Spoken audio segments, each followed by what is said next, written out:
Hello there, guys, and welcome back to my channel for another live reaction and live player ratings video stream, whatever else, to Chelsea winning a game of football. Would you flipping believe it? Would you believe it? We won a game of football. We didn't win a game all of February, and now we're back to actually winning a game. Now, it might not have been pretty. It might not have been very good, but fuck me, is it good to win a game again? My God, like I know a lot of people are probably going to downplay this. They're like, oh, we were still shit and it's still bad. Come on, boys. We won a game. We hadn't won a game in over a month. Let's be happy about winning a game and focus on playing well, playing badly after that. Can we do that, please? Because my God, we needed that so badly. And we can have a go, and I will ridicule it as well, those substitutions. But hey, if you ever needed a bigger sign of how big the pressure is, look at bringing Gallagher and Zakaria on for Raheem Sterling and who's the other guy? Oh, and Joao Felix. You know, if you ever were wondering how big the pressure is, that's how big the pressure was. My God. I'm just pleased we won. Ferrari weren't even as far off as I thought. So it's a pretty good Saturday so far. If you ask me, a bit unfortunate Arsenal had to win in the 98th minute, but Spurs lost. So that's fun. Did they lose? I think so. They were losing earlier anyways. But hey, here we are. I will start with Kieran. Kieran, we haven't had you on the channel in a hot minute. It's never really managed to work out whenever I did try to get you on. But here we are. What a great omen you are, mate. What a great omen you are. I can't remember if you won last time you were here or not, but we did today. What do you think? Like the performance? We all probably agree. Not the best in the world. But at least to me, what matters by far more than anything else today was winning, because the performance comes not completely, but a large part of playing well comes from having a bit of confidence. And when you haven't won in over a month, all that matters was getting a win, in my opinion. Would you agree? Kieran, can we hear you? You're muted. I'm not sure if you're aware. Did Kieran say he's not here? You can't hear anything. Oh. Well, I will inform him in a second. Clutch, let me let you go first. My apologies. Same question, really. Let me just try to help Kieran figure this one out. What was the question? I'm sorry. Basically, just did the win matter more than the performance today? I think a win always matters. I mean, I don't think it changes a lot in the grand scheme of things. I mean, a win's a win at the end of the day, and you got to win. As you can already see, the chat is already talking still the same way. I mean, Potter still has a lot of pressure, and unless he does something against Dortmund, I don't think it's really going to matter any. I think it's still going to be the same thing. It's in my opinion, a win's a win, and I wasn't great in a lot of areas, but you got to start somewhere. So for me, at least it's a win. That's it. There you go. I mean, at least it's a win. And like I say, you have to start somewhere, don't you? Like, you don't go from not winning for, what was it, 5-6 weeks or whatever it was, to just playing super well and looking like nothing has ever happened. Like, anybody who thought we were going to... It's weird how people expect that. Do you know what I mean? Like, we were so bad for so long now. Like, just be happy that we won a game. You know? Like, we weren't going to go from looking like we have and like we did against Spurs and Southampton to playing like fucking prime Man City. It's not. I think somebody believed somewhere that we were going to beat the shit out of them 3-0, and that just was never going to happen. That was never, ever going to happen. Yeah, I mean, and people would like to talk themselves into things, which is fine. But, you know, you need to be a little bit realistic. And let's think about it this way. You have two options. Either you're going to sit here and complain and be annoyed that we didn't play any better, or you choose the more positive side of life and just choose to be happy that we actually won a game. Because at the end of the day, that's what football is about. That's what everyone kept telling me when I said, oh, yeah, but this and this. And everyone's like, but all that matters is winning. So then we win and they still complain. Which is it then? Kieran, either put it in a private chat, or if you can hear me, just reply. Can you hear us now? Oh, good. I can hear you now. You can hear us. Fantastic news. You might not have a profile picture anymore, but, you know, we got sound for it. So, you know, swings and roundabouts. How you feeling, mate? Just happy that we won, or still a bit annoyed that we don't play any better than we did? Well, obviously, I'm happy that we won. It's good to get 3 points, you know. Relegation is looking less likely. 3 points closer to safety. But, yeah, the performance I didn't think was very good at all. I thought the subs irritated me a lot. But just happy to get 3 points, to be honest, because we desperately needed them. Fair enough. Absolutely fair enough. Aaron, thank you for being back on. People might not have been aware that this is Aaron, but our season does start today. Not the best start to the season, but hey, we scored a goal. Still only 7 since November. Still only 5 this year. Could have done with a few more. But hey, as long as the other team don't score, if we win every game 1-0, we'll still be laughing by the end of the season. Well, except that if we beat Dortmund 1-0, we will need to go to penalties and see how that one goes. But we got Kepa, so, I'll back us. But Aaron, how are you feeling? I know in the group chat you didn't sound too pleased, but like I say, my argument is we've been so bad, the confidence was so low. All that mattered was the points. And now that we've got a win and got some points, now we can focus on trying to play a bit better. But not everyone might agree. What do you think, mate?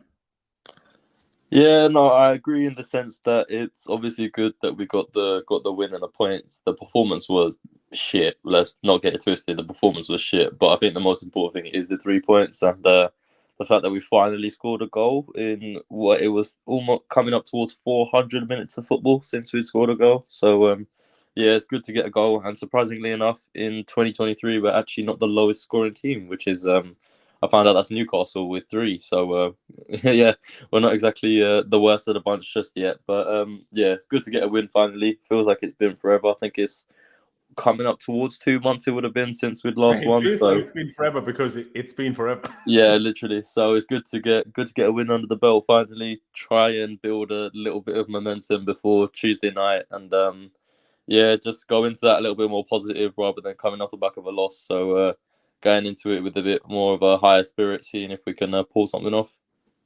There you go. Before we take it back into more details of the game itself, let me take it back to you, Kieran.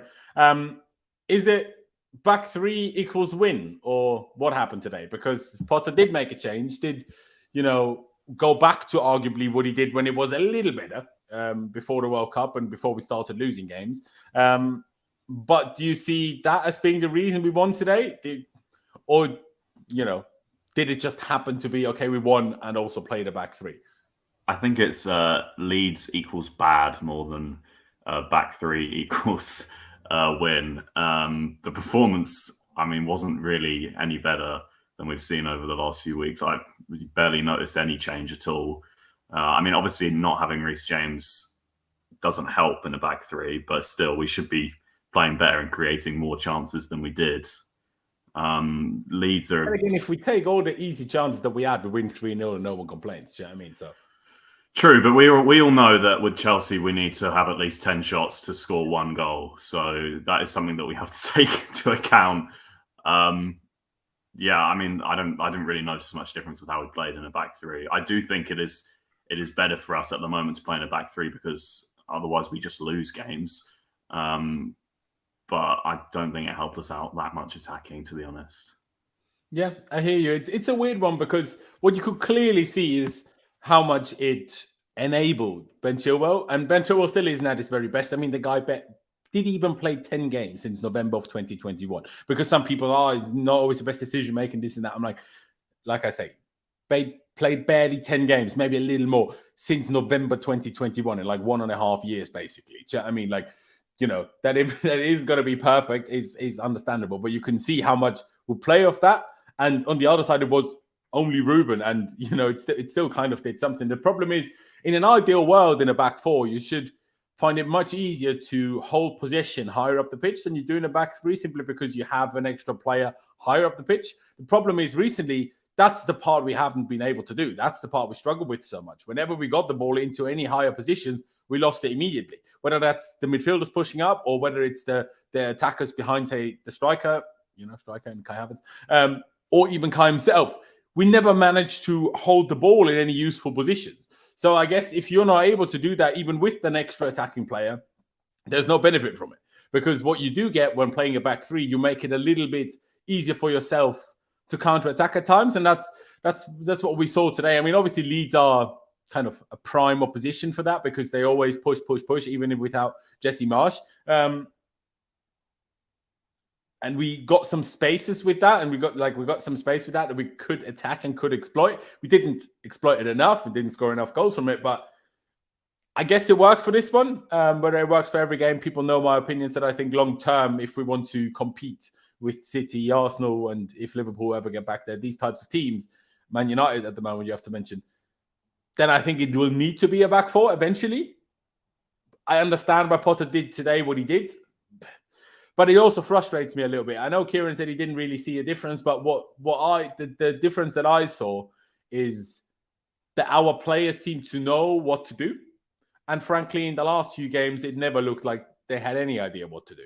And that is, on the one hand, a positive about today, I suppose, but a negative in the grand scheme of things. Because how can it be that our players, they haven't played a back three in, by now, 4 or 5 months.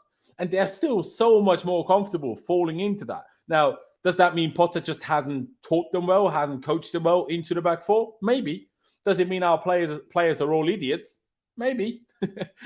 One thing's for sure, they're all absolute pussies. I mean, people are going to probably think I'm going to make too big a deal out of this, but quite late on, when Chile started having a fight with the 2 Leeds players, including the goalie, and he was right at him, the fact that only Kai Havertz, and even it took him too long, ran over there to help their teammate when they've basically been ganged up on by 2 players. What is this? Where's the team spirit? Come on, you need to push yourself, guys. Don't be absolute wet wipes and just sit down like, oh, our teammate is getting, 4 here.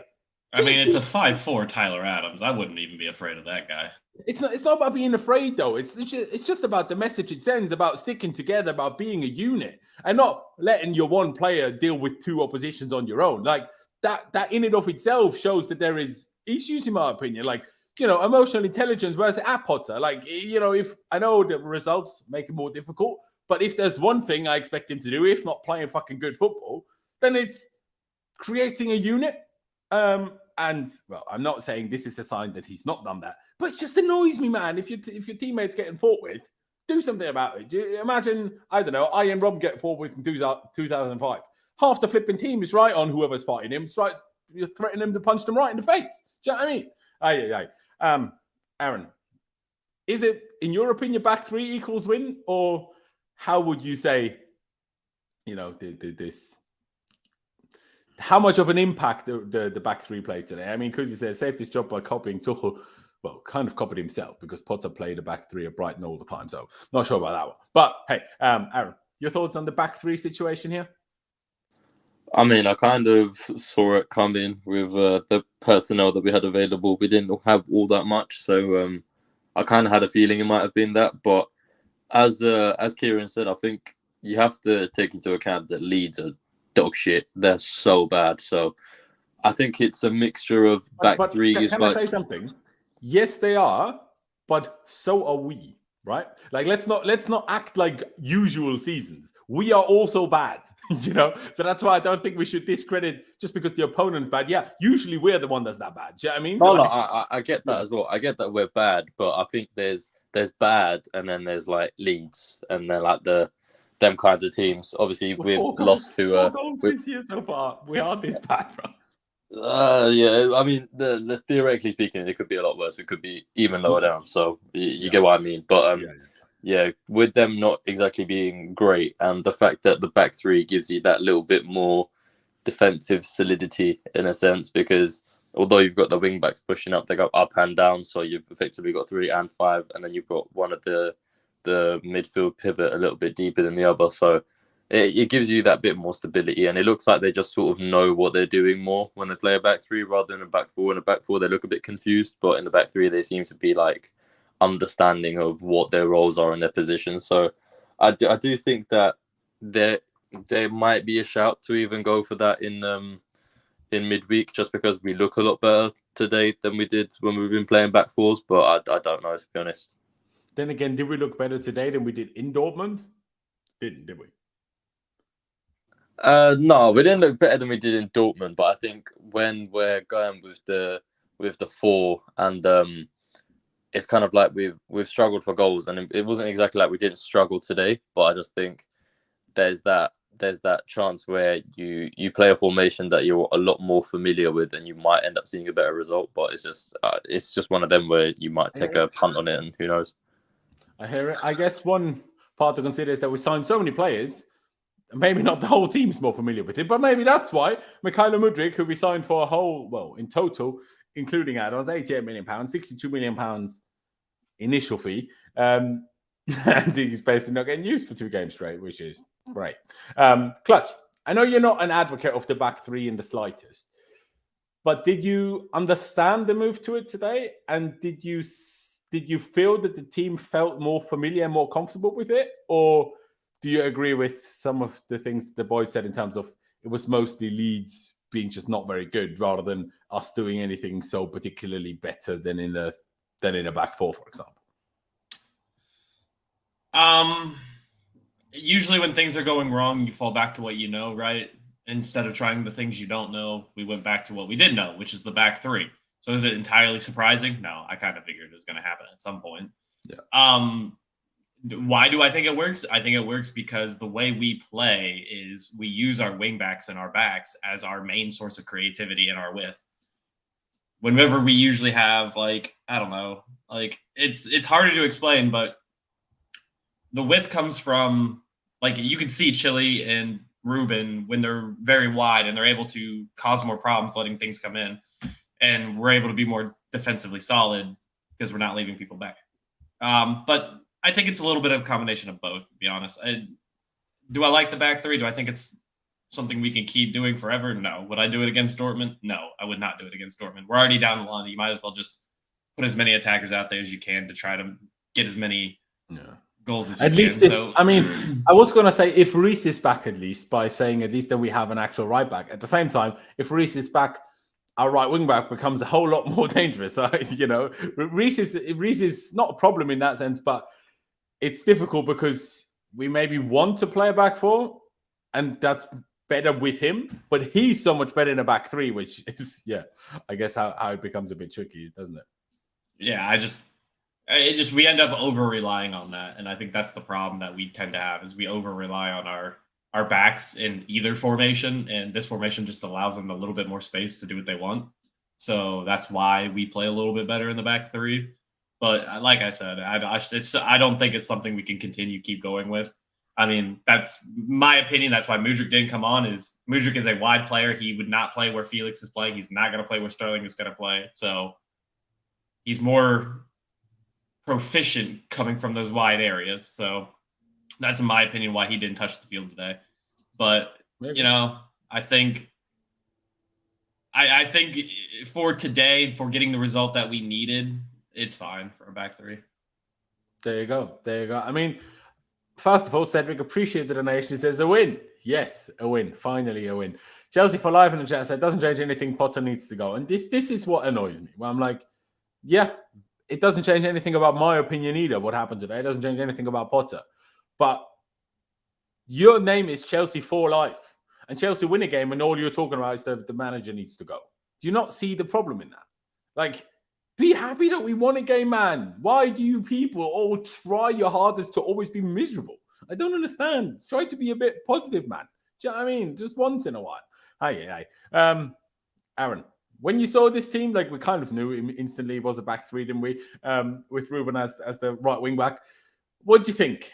Before we get to Potter turning into Jose Mourinho, making the most defensive subs we've seen in years.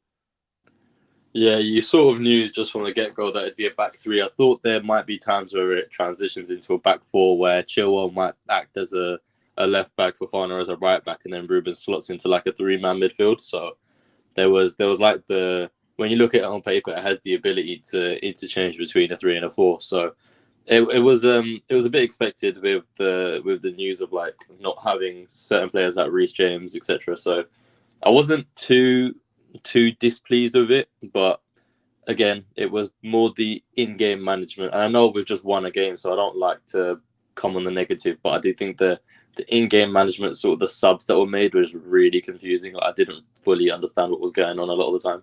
Yeah, no, absolutely. I will get to that because, I mean, a lot of people seem to not be happy with me. I'm going to be happy about winning. I'm not just going to be happy for the sake of it. No, don't be happy for the sake of it. You're a Chelsea fan. Chelsea won. That's not for the sake of it. I don't understand. Like, we complain when we lose and play all right, but still lose. Then we win and don't play all right, and we still complain. Like, do you not see why other fans and some Chelsea fans call Chelsea fans spoiled? Like, again, I'm not saying you have to be over the moon ecstatic, but at least be pleased that we won a game and don't just spend your time complaining. Do you know what I mean? That's all I'm asking for.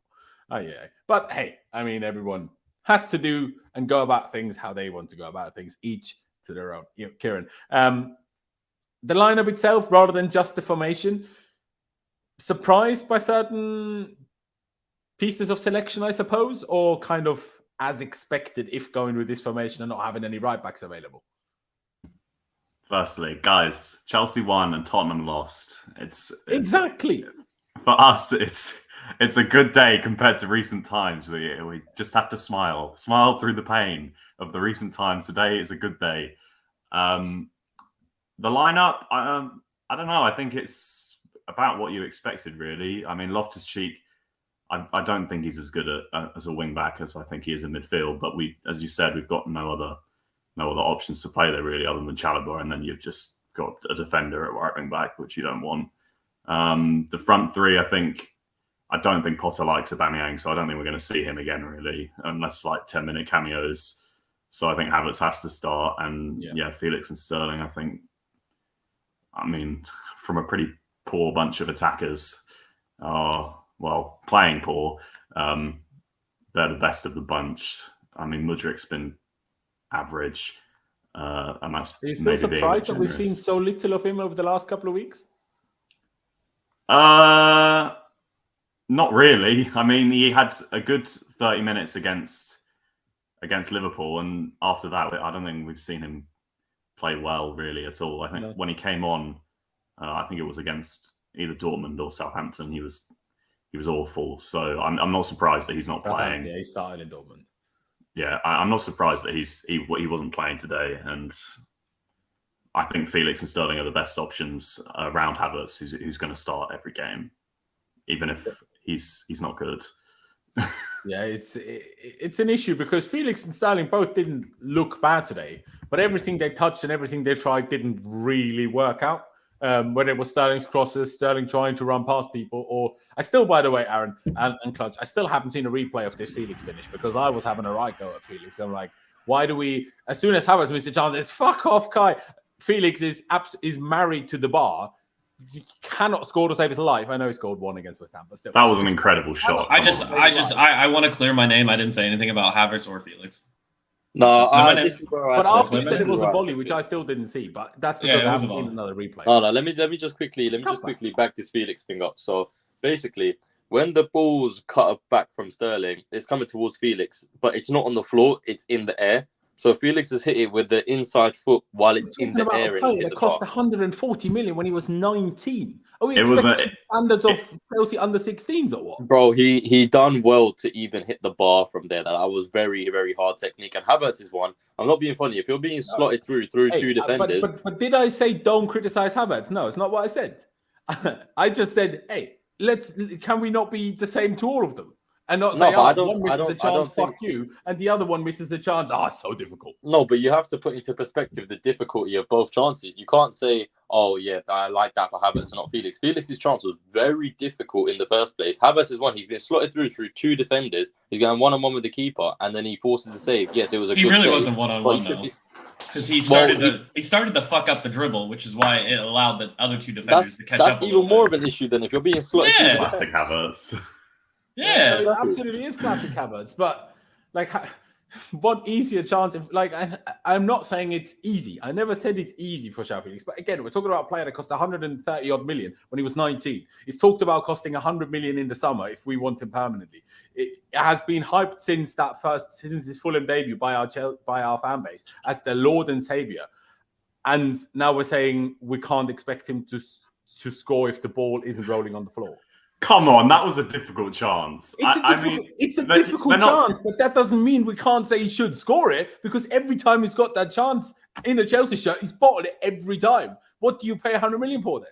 And 11 million for a half a season. The ones against Dortmund, he definitely should have scored, no question. But this is a bit different. I think if it had gone miles over the bar, I don't think anyone would be surprised. I've only saw it the first time round, and I don't know why. I'm going to find you a replay. Please show me a replay. But I don't know, man. if Drogba hits that on the bar, we're like, should have scored. Do you know what I mean? Like, but that's because we have different expectations. But hey, doesn't really matter. Shall we get into these player ratings before we get to talking about these substitutions? Because they were a bit mental, even if they kind of amused me. Because we won again. Had we bottled it, I would have absolutely lost my shit at them. Now, in the way it is, it's just more funny. But hey, let's start with Kepa. Captain, by the way, at the start, we talked about yesterday in the preview, was Mateo Kovacic. But once Kovacic did come off, it was Kepa. What can we say about Kepa? Not really a lot of particularly difficult saves to make today. So I'm not really... I mean, we can bring up his stats if we want to, but I can't really remember him having to do much. Like, I'm sure he made a few saves, but none of them were particularly difficult, were they? Aaron, I'll start with you. Much to say about Kepa? Were you happy with him? Like, did he do anything that stood out? Apparently, he made 2 saves. His passing accuracy was 20 out of 29. Not too bad, I suppose, for a goalie with long balls. What do you think? What rating would you give him? Like, is it just a 6 because he didn't have to do much, or is it a bit more than that because he kept a clean sheet? I didn't really notice him doing anything, but that's just because he didn't really have nothing to do. I think one of the saves I remember was from their keeper anyway, but other than that, he barely touched the ball, if I'm being honest. He didn't really have much to do, so I'd just go standard 6. Pass. Kieran, would you agree with that standard 6, or do you think keeping that clean sheet is enough to, I don't know, give him at least a 6.5 or something? Well, you can only save what's shot at you, really. He made like one save low down on the left that was quite a comfortable save, but I mean he held on to it, which is the best you can do. Did anyone else think when Melia was running up to the ball to head it, I actually just thought, well, this is going top corner. There's no way this isn't going in. But thank God it went straight at Kepa. But yeah, I would give him 6.5.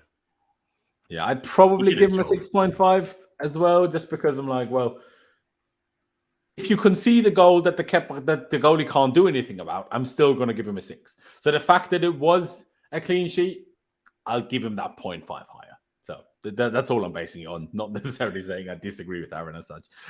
Clutch, would you agree with the 6.5? Would you go 6? What would you do? I don't know how I would justify the 0.5. I thought he was average. I didn't think he had much to do, to be honest. Kieran said it best. I mean, you can only save what gets put at you. Did he try to come out and punch at the end and miss it completely? Is that diving? Well, all right. Then he gets a 6. I think he's just a 6. Okay, fair enough. So would you have otherwise considered a 5.5? Because you just said, did he try to punch a ball and miss it? Yes. Because that was a damn near opportunity for a goal if Leeds were halfway competent. Yeah, absolutely. First, ladies and gentlemen, because we have 2 6s and 2 6.5, to put a poll in the chat. Pick your choice between 6 and 6.5 for Kepa's rating. Place your vote, and we'll get back to it in a few minutes' time so we can see what we did there. Badia Shield, finally back in the team. I say finally just because we don't play very regularly these days. Didn't play last week. Can't really complain about anything he did today. If I'm honest, I didn't really notice him that much in terms of good or bad. So because we kept the clean sheet and were defensively quite solid for the most part, the fact that Kepa didn't really have much to do other than 2 very comfortable saves shows we were pretty good defensively, I would say. So therefore, do we give the defense decent ratings? Is it fair to give them a base of 7, or do you think I'm going too high with that, Kieran? I think 7's fair. I thought when he got pulled out wide, sometimes he was a bit. He didn't do a very good job dealing with it. There was one time where he got pulled out by, I think it was Somerville, who played very well actually. He just completely got skinned and ran past, and Somerville had a shot. But apart from that, he kept a clean sheet. He was the least involved of the defenders, but the clean sheet's a clean sheet, so it's harsh to give him anything less than a 7, really. Fair dues. I do agree, though. He was certainly the one that stood out the least in all sorts of ways, and being pulled out. I don't really know. Do Monaco, where we signed him from, do they mostly play a back 3 or a back 4? If I'm honest, I'm not sure. But if they mostly play a back 4, well, then I find it a little bit understandable. It's not that comfortable with that, because if you're not used to a back 3, you're not going to be as used to being pulled out wide as a centre back, I guess. So if this is one of his first 2 games in the back three, fair play, but they might have played a back three at Monaco for all I know. Clutch, would you agree with the 7 or do you think too high? I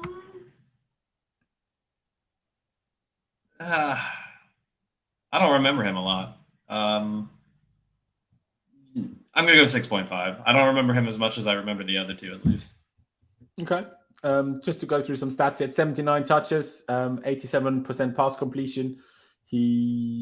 What are we looking at for stats? 3 out of 4 long balls, very good, to be fair. Apparently only attempted 1 tackle, but he won that one, to be fair. 13 recoveries, 2 interceptions, ground duels, 1 out of 3, aerials, 1 out of 2. Yeah. 2 fouls committed. Yeah. I guess so. 6.57. I think that realm is about fair. Aaron, would you go 6.5? Would you go 7 or would you go for something different? No, I'd be 6.5. I think he was the quietest out of the 3 centre-backs, but he didn't really do anything wrong of noteworthy that I can remember. Fair enough. On that note, as we are split again, so far, the 6.5 for Kepa does win. So I will quickly end that poll and start a new poll for Benoit Badiashile. So, ladies and gentlemen, in just a second's time, you can also vote for his rating between the 6.5 and the 7. Again, place your vote. And, by the way, Laurenz, I sent you a video on Twitter of the Joao Felix chance, so you can check it and see whether you still agree with what you're saying or not. I will do in a second. I will just let some of you guys talk about something else, then I will watch it. Let's get to Koulibaly. You know what, Aaron? I just let you go first before I even say anything. What do you make of him today? Especially, we've criticised him a lot over the last few months. Not bad, I would say, today.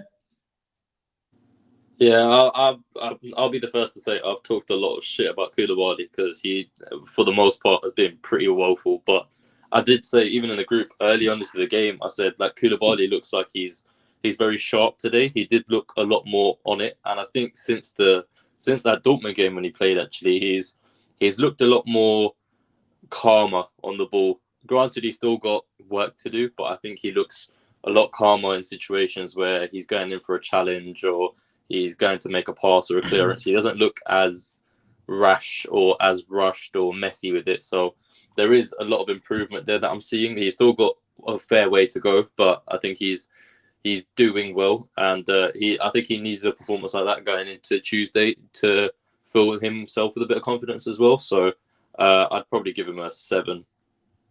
Fair dues.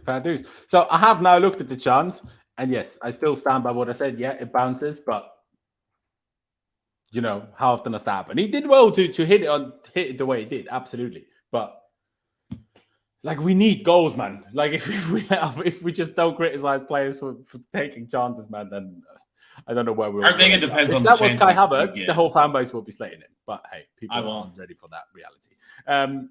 7 from Aaron. Kieran, would you agree with the 7 for Koulibaly, or well, actually, I need to split that one for Badiashile until we have a final rating for him. But you gave Badiashile a 7, so I assume you're going to go a little higher for Koulibaly. Am I right in thinking that? Yeah, I would say 7.5, just based on the fact I've given Badiashile 7. He made 2. Well, actually, early on, he made a very good slide tackle, which stopped an attack and went out for a corner, which, I mean, could have just ended up being a goal if he hadn't made that tackle. He made another slide tackle in the first half, which I thought was pretty good. Yeah. And yeah, I agree with what's been said, really. Normally, Koulibaly looks a bit lost on the pitch. But today I thought he was really on it. And I thought he was a lot better than what we've seen from him in recent weeks. So I'm happy for his performance. I think 7.5 is justified. Fair dues. Very good. Clutch, 7.5. What do you think for Koulibaly? His pass percentage was 97. Had a couple less touches than Badiashile, but 97% pass completion is good. Accurate long balls, 2 out of 3. Tackles 1, 2 out of 3. Ground duels, 3 out of 5. Aerial duels, 1 out of 1. Just 1 foul committed. And frankly, that wasn't a foul, in my opinion. So if the referee did his job, in my opinion, it should be 0 fouls committed. Good performance in my books. What do you think, Clutch? I'd give him a 7. I think he was better than Benoit. I'm just gonna say that. That's all I've got. I think Kieran kind of hinted on it. There was a couple times that there was a through ball on, and he made that last ditch tackle that could have been 1-on-1 with Kepa, which could have been bad. But so I think he saved a couple good opportunities that Leeds had with a good tackle, so I'd give him a 7. Fair enough. Honestly, maybe I'm just more. Oh, I want to make something aware. Everybody's picking the higher numbers for everybody, but yet everybody in the chat's pissed. I want that to be aware. What that shows you is that the chat is a somewhat vocal minority, and that more people vote than write in the chat. But that is a little bit different. See, I would even go as high as an 8 for Koulibaly because some of these tackles, in my opinion, were top notch and very much so clutch. And like I just said for Felix and Havertz, if Thiago Silva made those tackles, everyone would be raving about them for the next 3 weeks. I don't know. I just think this fan base has a thing of, if we like a player, we let everything they do slide, and everything good they do, we big it up as the greatest thing since sliced bread. And players that we don't like so much, we're very hesitant in praising them, I think. I mean, that's how I feel sometimes anyway in the fan base. But regardless, overall, we end up at the 7.5. I will give you guys a little bit more time to vote on Badia Shield. And we get to Fofana. I would assume most people are going to agree. Man of the match of the day. Good goal. Very good goal. Good delivery from Ben Chilwell as well. A couple of very solid tackles from Fofana. Also clattered into the steward, which was quite funny. So, get bonus points for entertainment. But yeah, I like him. I just hope he can stay fit because he reminds me so much of Rudiger, not in the terms of aggression as much, maybe, even though he has certainly a bit of an aggressive side to it. But he does have that little bit of a clown in him, like Rudiger, in a positive way. I'm trying to say that, not in a negative way, clown. But seems like a funny character. He's fast as shit, man. My God, is he quick? Might not be as quick as Rudiger, but still quick. So I like him. I like him a lot. I rate it a lot. Scored the winner. Helped us keep a clean sheet. The only thing that maybe you could criticize is the yellow card that he got. But hey, in the grand scheme of things, 96% pass accuracy, 92 touches, long balls, 2 out of 2. Apparently, he didn't attempt to tackle, so that's interesting. But sure. I mean, the ground duels actually isn't great. It's only 2 out of 6, but aerials is 5 out of 5. So that's very impressive. I will. I guess Badia Shield a 7, Koulibaly an 8, and we're going to give Fofana a 9. I think defensively, Koulibaly was better than Fofana. But Fofana obviously scored. I'm not fully decided yet. I will go 9, but there's a good chance I'll let some of you convince me otherwise and to tone it down back to an 8.5. Aaron, do you think I've gone way over the top with a 9 here, or does keeping a clean sheet and scoring a winner for a centre-back warrant that high of a rating?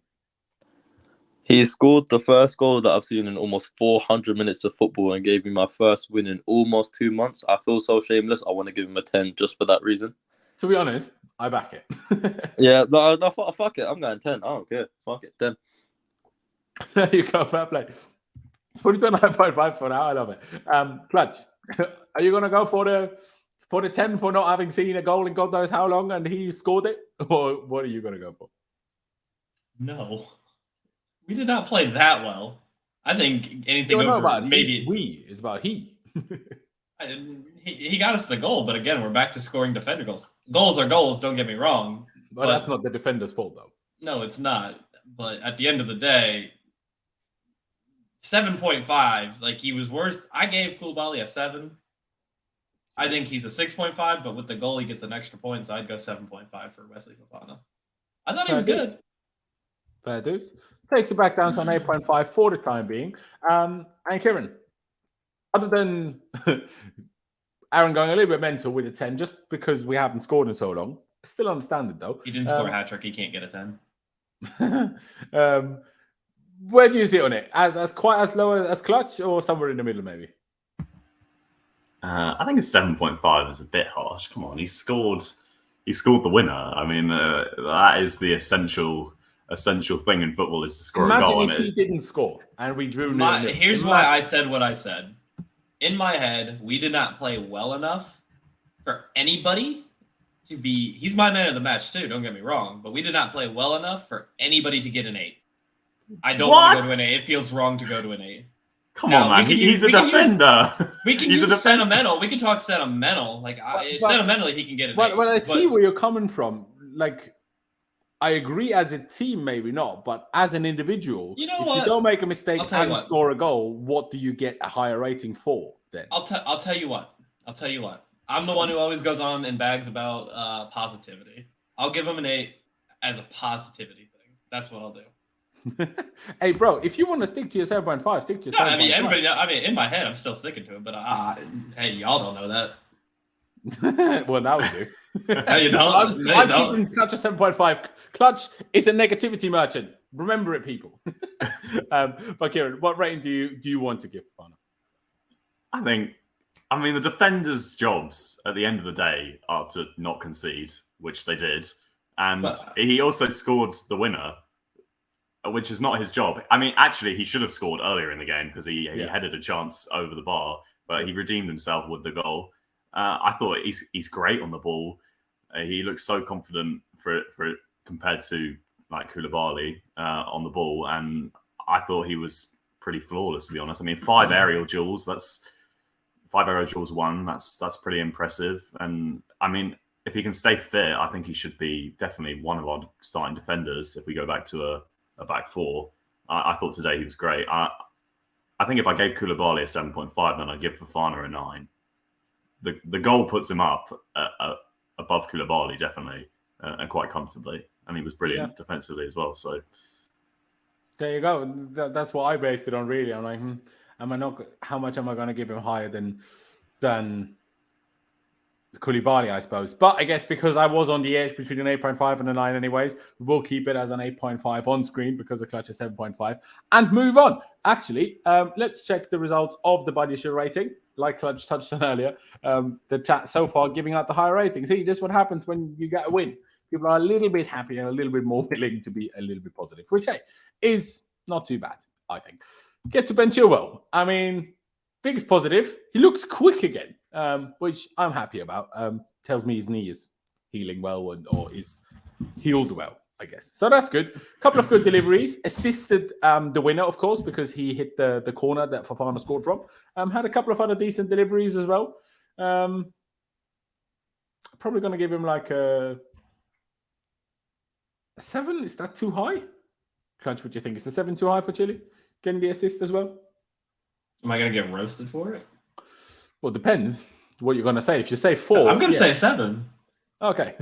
Like, my highest is 7.5, and then, like, I thought Chile was really good. I think he probably should have had a goal if he would have just taken a touch and not tried to first-time volley it, but...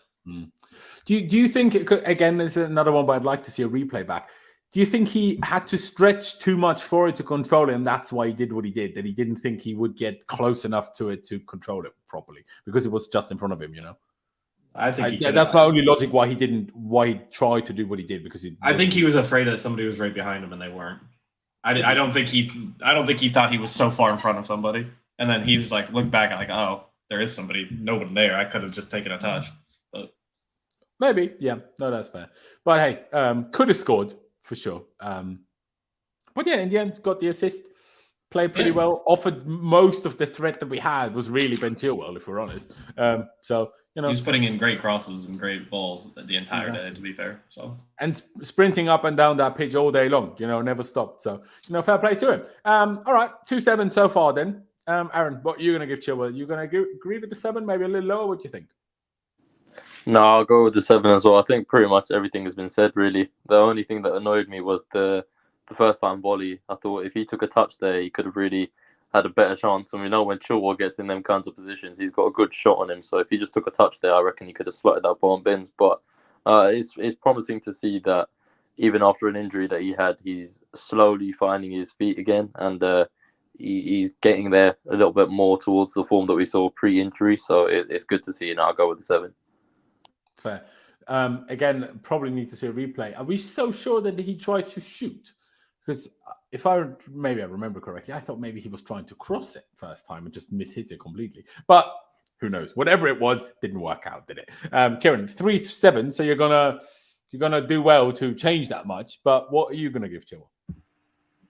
Yeah, I think 7's pretty fair rating. I mean, kept a clean sheet, got an assist, but he should have scored. So 7, I think, is fair. Fair dues. All right, we move on to the other side of the pitch. Ruben Loftus-Cheek, back to him at right wing back. We weren't sure yesterday if Potter has actually ever done that. Someone said against Brighton he did, but wasn't Brighton the game where Pulisic played right wing back? That's what I thought. That's how I remember that Brighton game. Maybe it was Ruben later in the game, potentially. But I feel like it might have been the first time Potter tried it. And hey, would you look at it? Not too bad, in my opinion anyway. 88% pass completion, 2 out of 4 successful dribbles, tackles 1 out of 1, 2 interceptions, 6 recoveries, 2 clearances, 1 header clearance, ground duels 4 out of 9. It's not amazing that. Aerial duels 0 out of 0. That's a bit weird. Ruben is so big. Why don't we give him more high balls? Like under Thomas Tuchel, when the goalkeeper had the ball, we just sprayed it to the left or we sprayed it to the right. Seemingly, we only sprayed it to Joao today because otherwise, surely Ruben would have had some aerial duels. But hey, here we are. I'm thinking 6 or 6.5. There was some good things. He had a couple of good clearances. Had a good cutback as well. For who was that? For who did he cut it back to? Does anyone remember who he played that cutback to? Because we had a chance from it, but I can't remember who it fell to. I'm going to say 6.5. We'll see what you guys say. Kieran, I'll let you go first on this one. 6.5, is that about where you go? Maybe a little lower? Now, I love Ruben Loftus-Cheek, but I think you're being... Finally, someone. Love you, Kieran. Yeah, but I do think you're being too nice to him today. Ruin it all again, mate. I think he was pretty sloppy on the ball, with the ball at times. He got caught on it and gave Leeds chances to counter-attack. But yeah, I think 6.5 is too high. I was going to say 5, to be honest.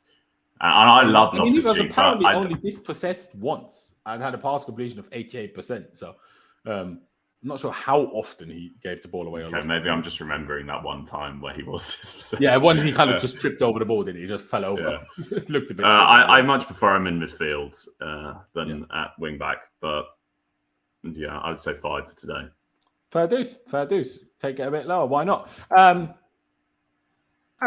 let you go next. A 5 and a 6.5. Are you going to start in somewhere in between, or am I going to agree with anybody? It's difficult because I'm looking through the stats right now, and he had 2 successful dribbles out of 4. He created a big chance, 4 out of 9 ground duels. He lost possession 11 times though, which is quite a lot. Fouled once, committed 2 fouls. Yeah, according to the stats that I'm seeing, at least. So, but how I can tell you our main players. I feel like 11 is not that much. 11's not that much when you start to see other players. Like a lot of players start to get in the 20s. Yeah, I guess. It's Joao had 13 possession lost. I think when it comes to like attacking phases, though, it's easier to lose possession because you're trying different things like dribbling, etc. But with Ruben, I think he was all right. I don't think it was anything particularly great, but there wasn't really all that much coming down his side. And the 1 or 2 times that I remember, one of them was when Fofana just cleaned the Leeds player out, but he didn't get done. He didn't really get done like that. So I'll probably just go with an average 6. All right, and Clutch, what would you want 3? Worst player on the field. I still would love to know who he created that chance for, because I cannot remember to save my life. I don't know why I feel like it's Enzo.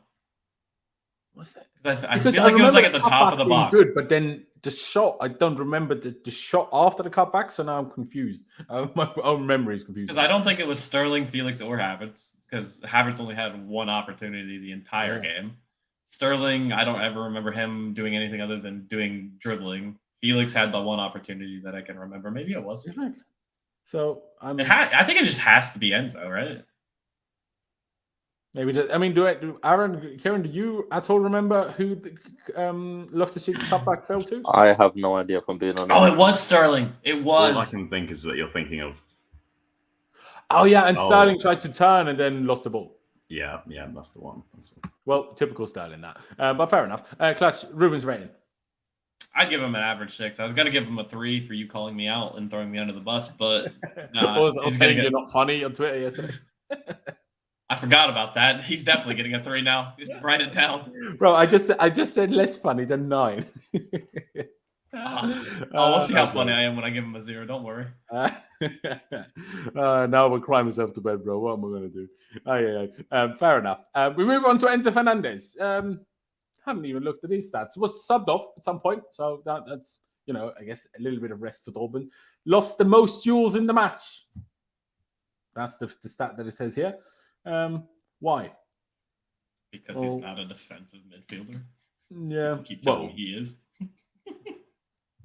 I mean, you can win duels whether you're a defensive midfielder or not. Look at Ruben. He's not a defensive midfielder, is he? But 2 out of 9 ground duels, 0 out of 2 aerial duels. I'm not going to complain about the aerial duels. Don't mind that one so much. Passing, 1-2 bad. I mean, not amazing, 86% when you compare it to some other things. But the long-range passing, I quite enjoyed. That was quite good. I don't really know. All over the top to Chilwell. Who was that? Havertz, actually. See, shocked you there, didn't I?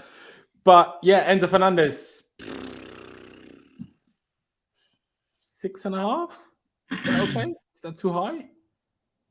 Accurate long balls, to have 10 out of 12 accurate long balls is very impressive, in my opinion. So I'm going to say 6.5. But then 2 out of 9 duels is obviously very poor. So yeah, I'll see what you guys say. Maybe I'll take it down to a 6. Aaron, I'll let you go first.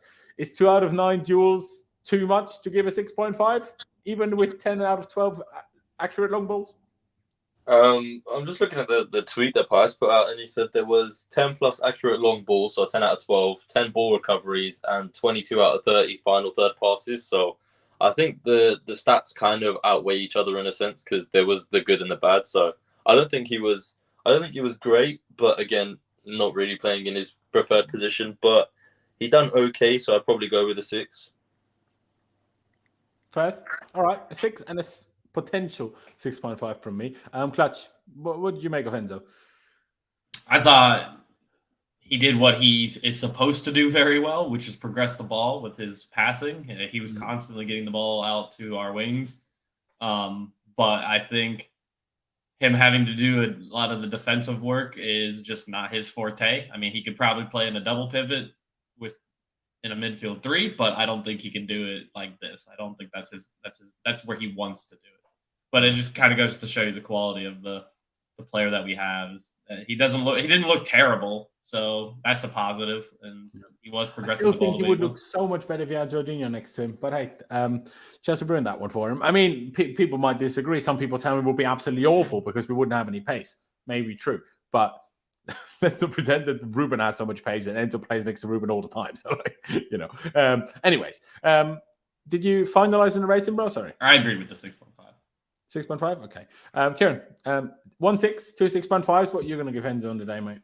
I'm going to go with a 6. I thought he was pretty average. He didn't do anything wrong.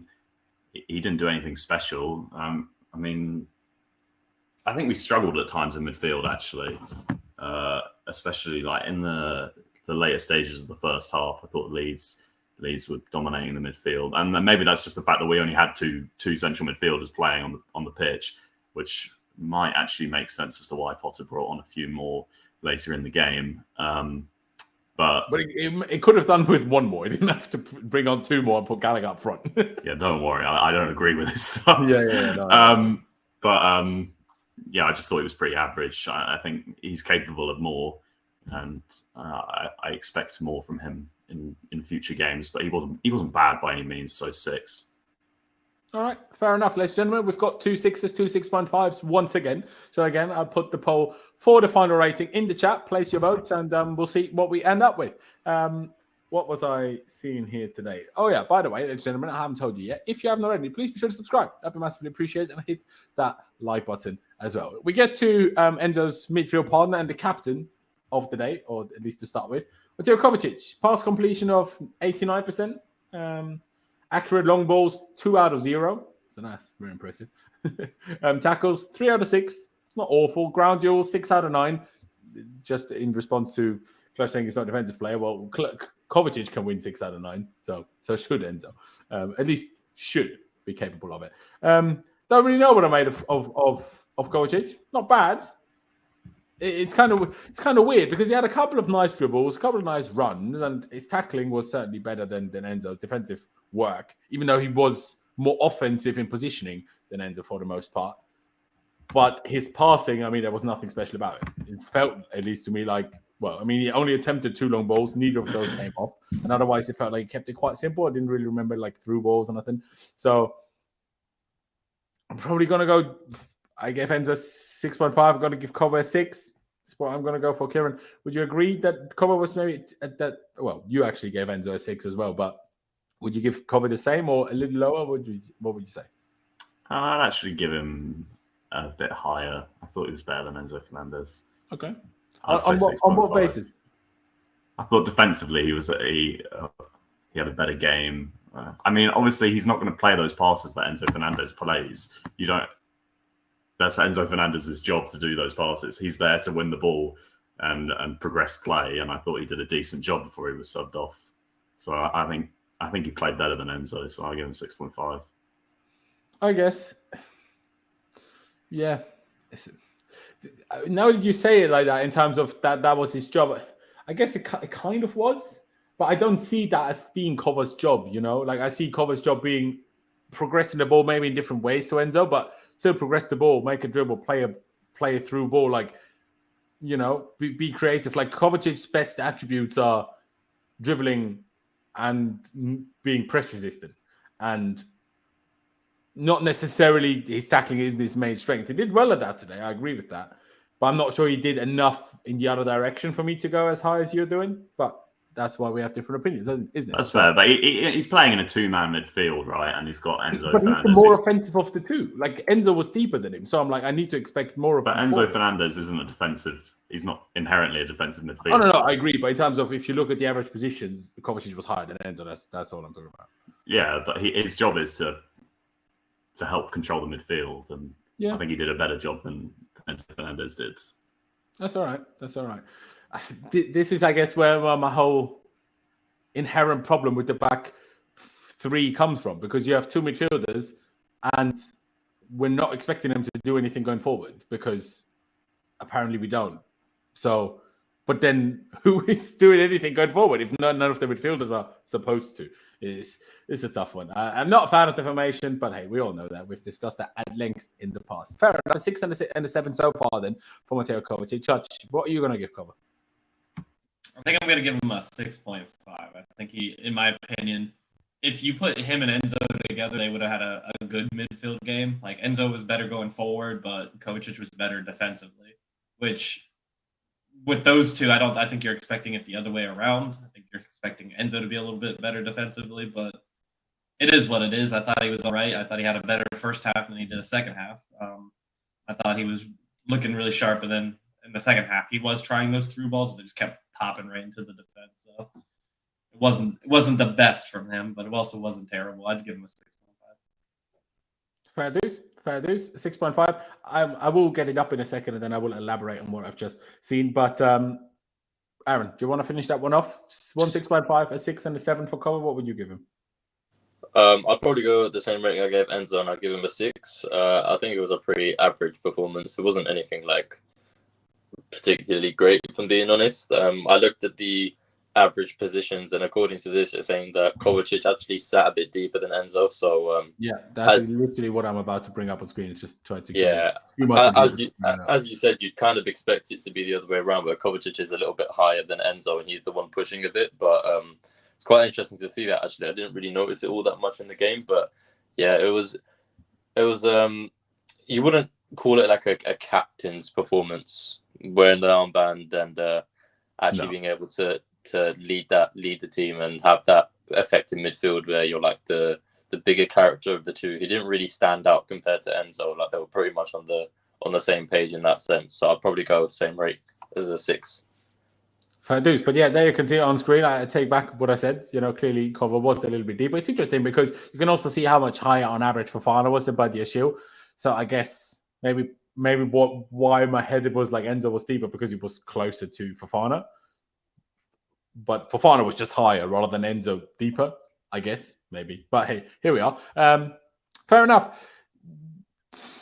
Then, well, I guess it kind of leaves him at a 6.5 with Kieran 7. So we'll leave it at that. Let's see what the rating for Enzo has come up with. So far, I'm a 6.5. Again, ladies and gentlemen, place your vote in the poll, and we'll see what we end up with. Raheem Sterling.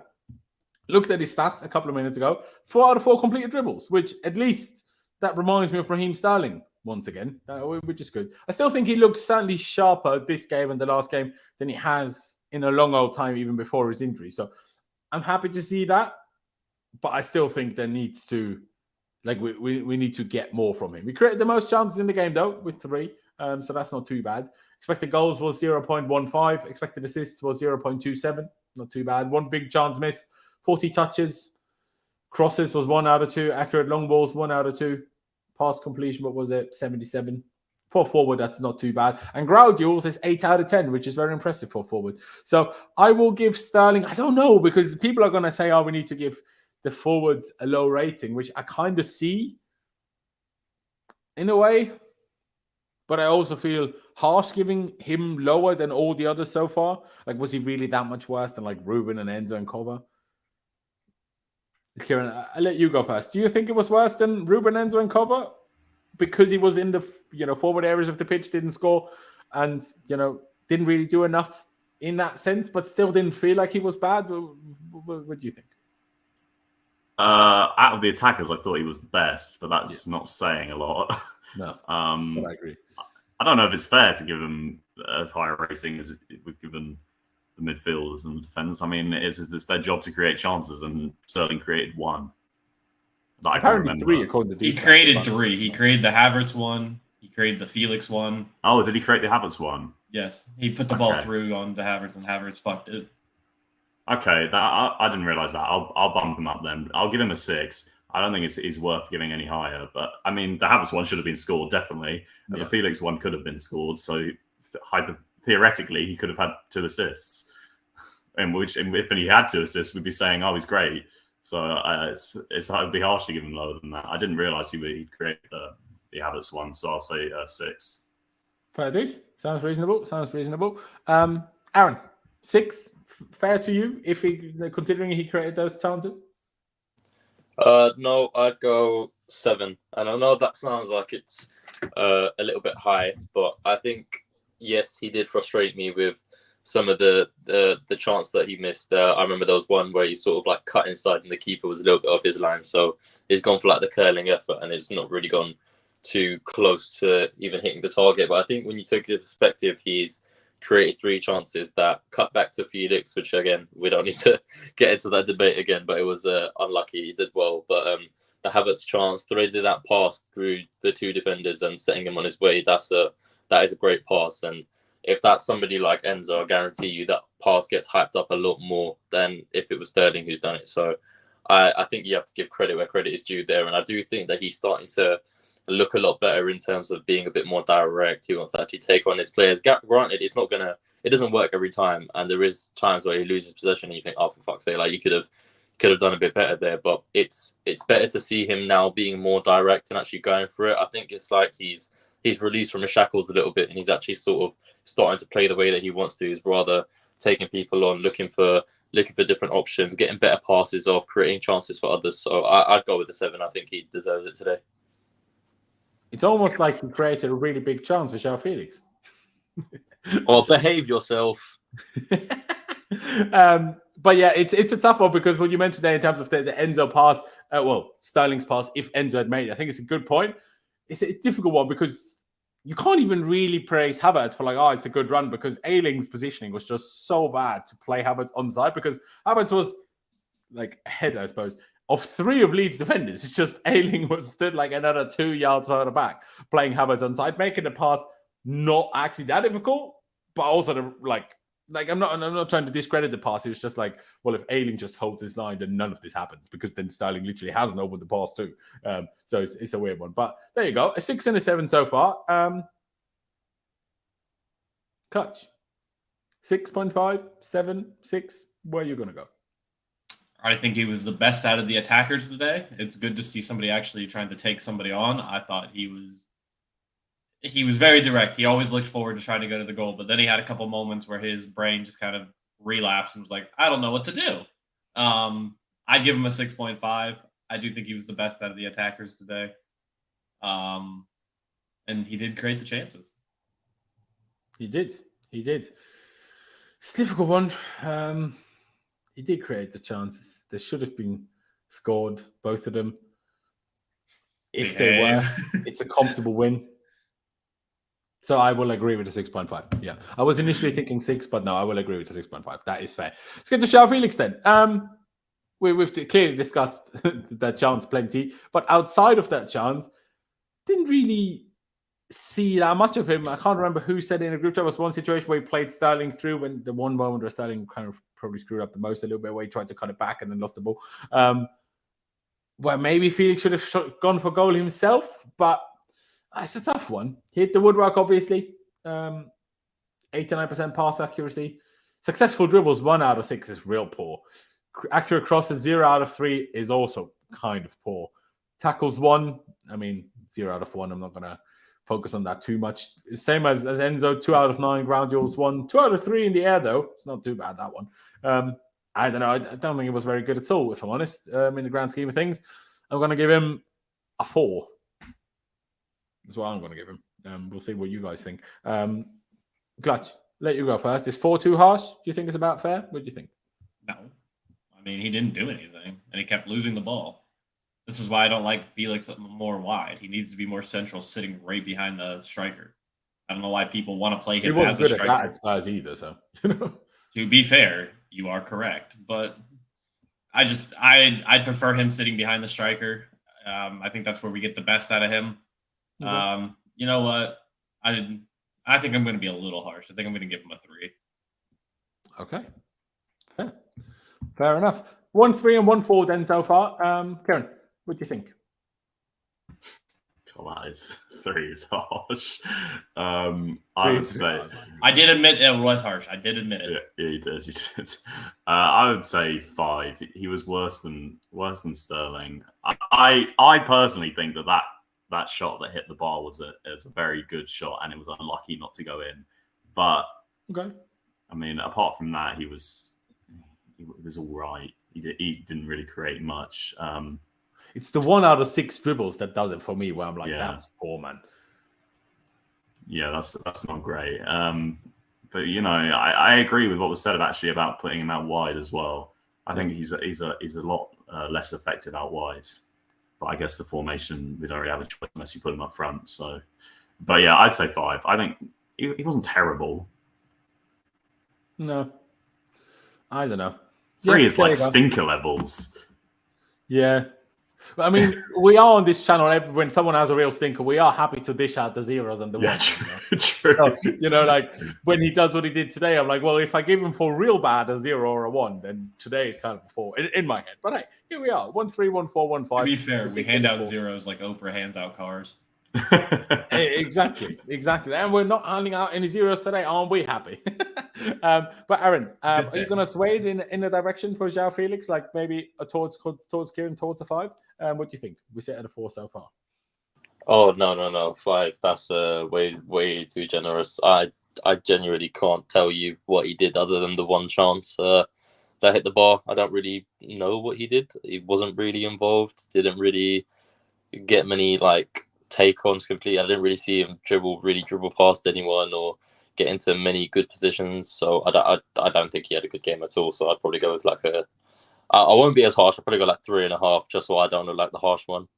Fair enough. I think that leaves us at a 4 overall. And we get to Kai Havertz. Like Clutch said, he had that one chance and he screwed that one up. I will also say it was a good save, but you're 1-on-1 with the goalie. You have to take it. It's just Kai Havertz. The most frustrating thing, arguably, to me is how one-footed he is. Like, if the ball by Sterling was played through, that Havertz had to go with it on his right foot. And less the finish. The finish itself is he should have scored it, absolutely, but it's not a shocking finish. But the way, like Clutch said, the fact that he ran so slowly with it, when he has to dribble with his right foot, it's just he's just not capable of it. And that's really frustrating for a player that clearly, I mean, some people will maybe disagree with that, but to me, is clearly a very talented player.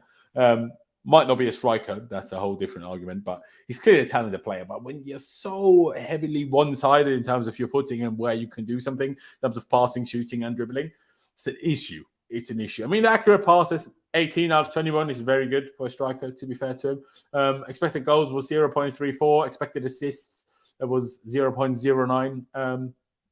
Fair enough. Accurate crosses, 1 out of 3. Tackles, didn't have any. Ground duels, 0 out of 3. Aerial duels, 3 out of 8. Yeah.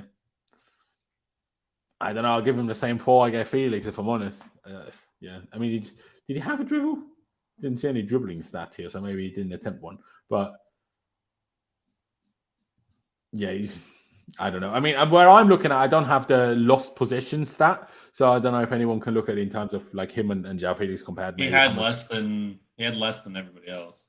Joao Felix had I the guess most. he had less touches than everybody else too, but he had 9.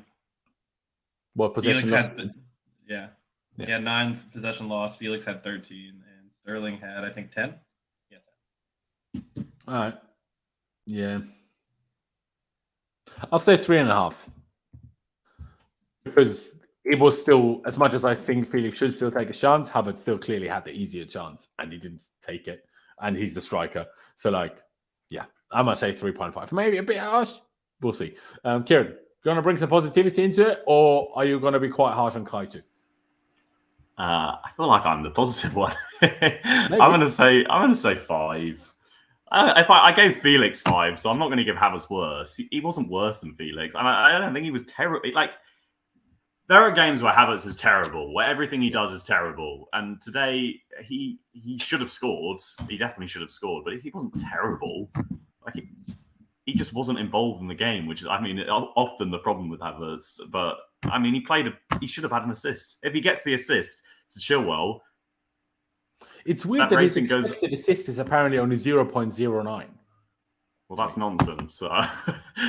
Unless my eyes deceived me and it wasn't him that passed it through to Chilwell, he should have had an assist.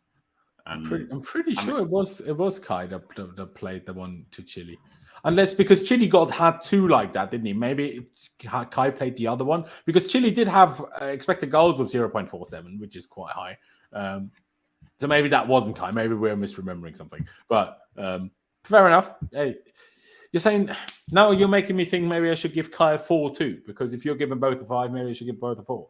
But we'll see. Still leave it up to final decision. But fair enough. We sit at a 3.5 and a 5. Aaron, what are you going to give Kai? You're going to go lower than you did for Felix? Yep. I gave Felix a 3.5, so I'm giving Havertz a 3. The only reason I give him less is because obviously our perceptions of the 2 chances are different, and I think Havertz's chance is a lot easier than Felix's, and he should be burying it. What's that? I agree that Havertz's chance is easier. Yeah, his chance is definitely easier, and I feel like out of the 2 chances, you'd expect Havertz to finish that over Felix finishing the other one with a level of difficulty, and aside from that, he had not really much involvement in the game at all. So there's nothing really good that he's done. I don't think you can, especially when you sort of break down the chance that he had, the fact that he's been slotted through and he slows down so heavily with the dribbling and dribbles with his right foot like he doesn't know how to use it, and then gets into a position where, okay, it's a good save by the keeper, but yeah, you should be finishing it. So I'm going with a 3. Okay, fair enough. Clutch, do you want to finish that one off then? What would you give Kai? I thought I was going to be the harsh one. No, I was going to give him a 3.5. I think him and Felix are on the same level. In my opinion, neither of them did anything. But Havertz did have the ball to Chile, which is he's created more than Felix did that game. Unfortunately, I do think I could probably go and put Sterling down because Sterling did that where Felix was calling for the ball on a through ball, but he decided he was going to keep his head down and take the shot. But, it is what it is. I'm going to give him a 3.5. Fair enough. Then it leaves us at a 3.5. And now we get to discussion about where Graham Potter channeled his inner Jose Mourinho. Now, we're going to criticize it because the subs were a little bit ridiculous, but it's the most Jose Mourinho thing I've seen Graham Potter do. You 1-0 up at home, even if it's only Leeds, and all of a sudden you take 2 forwards off in Felix and Sterling and bring on Dennis Zakaria and Conor Gallagher, which was a bit mental. But yeah, a proper Jose move, that one. I didn't like it, but because he didn't, it could have backfired. It could have been like, we took our foot, we couldn't attack anymore. We conceded late on, and everyone loses their shit at him making those subs. Well, yeah, we didn't score another one, but I guess it helped us secure the win. So it can't be too harsh on it, but it was still mental to me. That's for damn Joe. I will try to shift it around in terms of what the formation was after those 2 subs. But my God, 7 at the back. It's crazy set of substitution. Sorry, what were you saying? 7 at the back. Exactly, 7 at the back. Why not? Make sure you don't concede, I suppose. Kieran, I'll let you go first.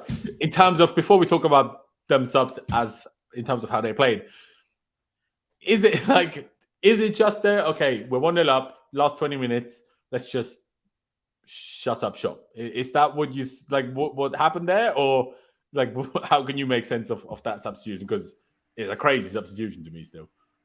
Yeah, I thought I was being pranked when they both came off. He took off Felix, and I think Zakaria came on for him, and then I was like, all right, he's going to take off a midfielder. I'm getting confused about who came off for who, but it doesn't matter. Yeah. Two attackers came off for two midfielders. It was pretty crazy, but I mean, at the end of the day, we won. So how can you guess it worked? I guess it worked. Yeah, it's literally my. I guess it worked. Well done, Graham Potter. Pick up yourself, Graham. 10 out of 10 managing right there. I gotta take notes. I'm doing that this Sunday. In-game management, top notch. Do you know what I mean? Got this. No attack. Up one, park the bus. My name is Jose Mourinho. Jose, mate, what can I do? And Jose's like, just park the bus. You know that masterclass thing you Chalobah came on for Enzo. I didn't even pay attention where Chalobah played at the end. Did we shift formation? Right back. To back three? He played on the right. He played as a right, like, wing back kind of thing. Yeah, because Loftus-Cheek came off as well. But did Chalobah go into that position? Yeah. Yes. Genuinely didn't pay attention to where Chalobah went to. But regardless, Aaron, I'll let you have your say on the substitution in and of itself before we talk about the substitutes themselves. What did you make of it, especially when it happened, but also now in hindsight that I guess we know it worked? Those substitutions fucking stank. I don't know what was going on. Like when I saw Zakaria and Gallagher coming on, I thought, okay, cool. You know what? Like a little bit of more bodies in the midfield, and maybe you take one of the midfielders and then one of the forwards. But to take both of your wide or inside forwards, whatever you want to call them, to take both of them off for two number 8s, I just thought, what the fuck are you doing? Because if that had backfired and we didn't end up holding onto the lead, he would have been crucified for it. He would have been fucked. So we're lucky that it didn't cost us, but those substitutions, I felt sick when I saw it. I thought, I don't know what he's doing. I don't know what he's got cooking, but I'm not a fan. It didn't taste good. Don't like it. Even though we won the game, I don't want him to. I don't want none of that shit happening on Tuesday. I'm gonna be at the ground. If that shit happens, I might have to leave early because I can't put up with that. That was dreadful. Now really, if we being like 2-0 up against Dortmund, Potter brings on two midfielders for forwards again. I'm bringing the banners. Like, don't give a shit whether we're qualifying for the quarterfinal. I'm going home early. Mate, I'm getting the pyros and getting the banners, everything. That's it. Oh my god. But I couldn't agree more with what you said. Like, bring Gallagher and Zakaria on, sure, but surely one of them for cover, or I guess Enzo, and the other one maybe for Felix, to save Felix for Tuesday. If you're not bringing on like Mudryk, do you know what I mean? Like, to do both of them, it's just crazy business. So wait, when the first set of subs got made, was Gallagher playing as a second striker? Basically, I think we should let me shift it now to how I think we played it. At least after Carney had come on as well. To me, it was. Can we just shift it around to what it was like after the first two subs? Because this is what really confused me. I don't think anybody knows the answer to that question. Still was in the same position that Carney was in the end. So I think we shifted to a 3-5-2 in the grand scheme of things. And then Gallagher was, or is it? Can you call it a 3-5-1-1? Maybe that's one of them dodgy FIFA formations that you got as well. Isn't it? Yeah. So like Kai was clearly higher than Gallagher. Gallagher was still the second, furthest forward player. So oh Lord, that what you will. Jesus Christ. You've got an out and out striker sat on the bench, but you decide to put a number 8 up front with someone who's not even an out and out striker. So you haven't even got a proper just striker. Proper Chelsea. He doesn't bring on people with Arsenal tattoos. Do you know what I mean? I can respect that. I gotta be real. Proper exactly. Chelsea, my ass. Oh my god! Imagine if Pice was here and I said Potter's proper Chelsea, even as a joke, he would literally try to kill me. Listen, all I'm saying is, thoughts on the subs? Potter is so hated that he made Aubameyang a hero at Chelsea. Yeah. Make fucking sense. The only thing I can explain is he looked over to his bench and he didn't realize that it wasn't Mason Mount until he took off his shirt and had the number 23 and not 19 on his back, and that's why he put Gallagher in. Otherwise, it makes a lot zero of other sense. things because maybe all Potter needs is glasses. He was like, "Oh shit, I got Mason Mount again today. I'm gonna put him on there. Wait a minute, that's not number It wouldn't have 19." made any sense to make Mason Mount the second furthest forward player either. But then I again, mean, Mason Mount does that. We've which done game that with was it? Mason Was it Mount before. Southampton, where he played Mount up front for like 10 minutes. Exactly. Mount's the ultimate utility player. No, I'm not a big fan of this, but if you're asking me, do I understand why Potter did that? Yeah, I did. I mean, if you're fighting for your job, you're gonna do anything you can fucking do to make sure you keep the fucking points. So there you go. I mean, let's get to the ratings for them. Honestly, not really sure what to give them. I guess let's start with Gallagher. He got himself booked, which is a bit. Can't remember if it was a justified yellow card, if I'm honest. But 8 out of 11 passes, pretty decent, I suppose. But the best thing he did was chasing after the ball to the corner flag, keeping it in play, and then playing that 1-2 with Carney. Was it Carney? I can't remember. Or Mudryk, probably. And then we cut it back to Carney in the middle, wasn't it? And then he didn't do nothing with it. That was the best thing he did. So I know he tried to shoot and it got blocked. That's what it was. I don't know. As a sub, I'm just going to give him like a 6. I don't think he did anything wrong. I don't think he did much right. So that's what I'm going to give him. Aaron, you going to agree with that, or much different to say about Gallagher? Do we say that the subs average is still the same? So 6 is still average for subs? Yeah, but yes, in terms of for a sub, but you can't compare it to someone that played 70 minutes. I know, just obviously it has the star, but I didn't know whether 6 was still considered average. It'll be a 6 then. First, Clutch, you agree with that, or anything below or above that? Just average? Yeah, I thought Gallagher had a pretty good press coming on when he came on. I think that's mostly probably why he came on, was for the press. And he did press the guy. When he did have that really good moment, he pressed him, got the ball back, chased the ball, and then still made the best out of that situation. And but his shot was pretty shit at that. So yeah.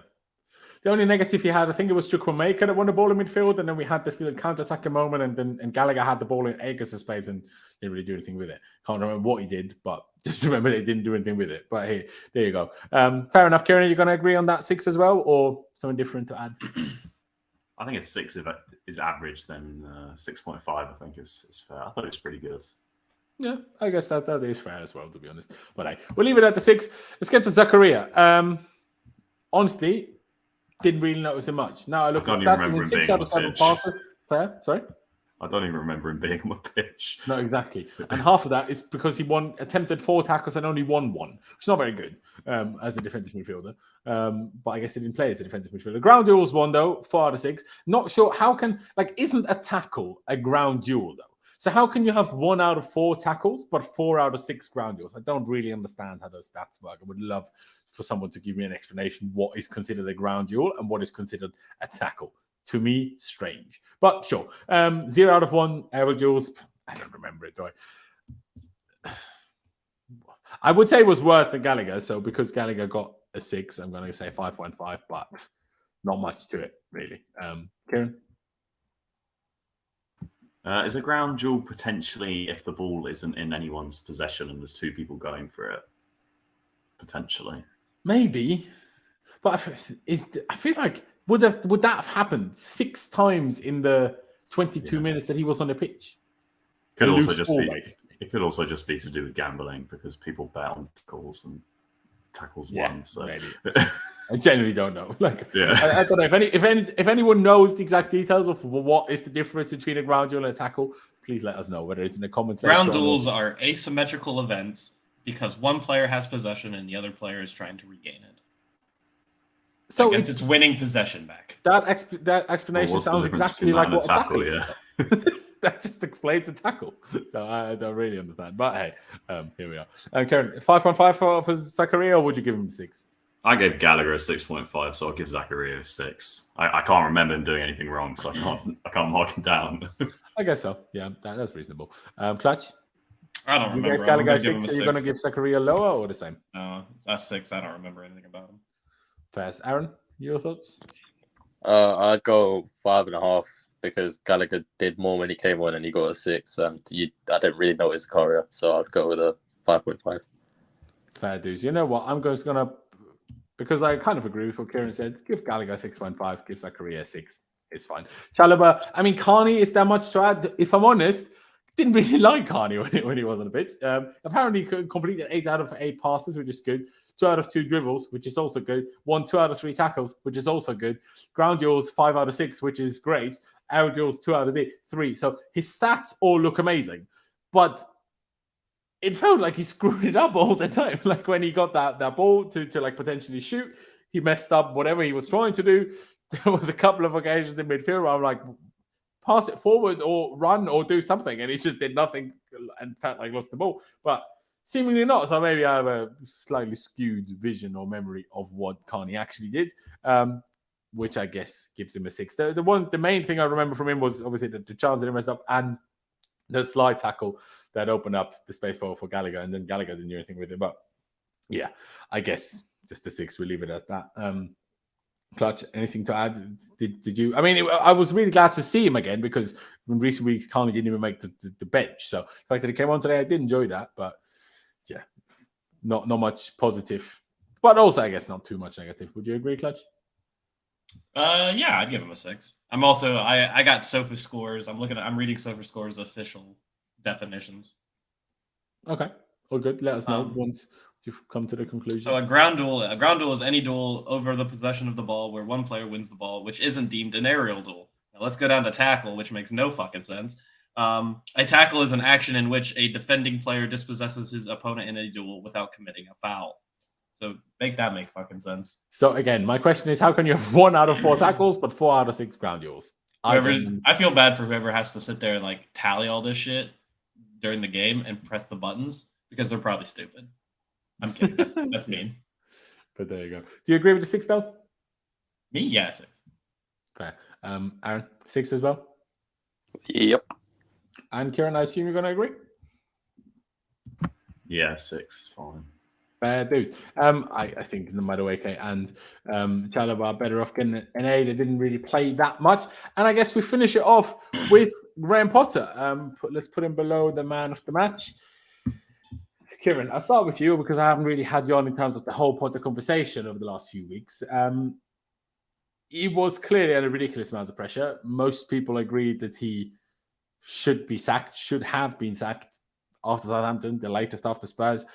Number one, what were your thoughts at those points? And what does today mean? Like, does it change anything? Because really, all that matters is Tuesday. And really, all that mattered was Tuesday, even before today's game. All we did today was really giving ourselves a bit more confidence for Tuesday, really, because we're not fighting for anything in the league. So for confidence and the vibe and the media reporting and that today, winning today is important. But in the grand scheme of things, today is kind of irrelevant. All that matters is Tuesday, right?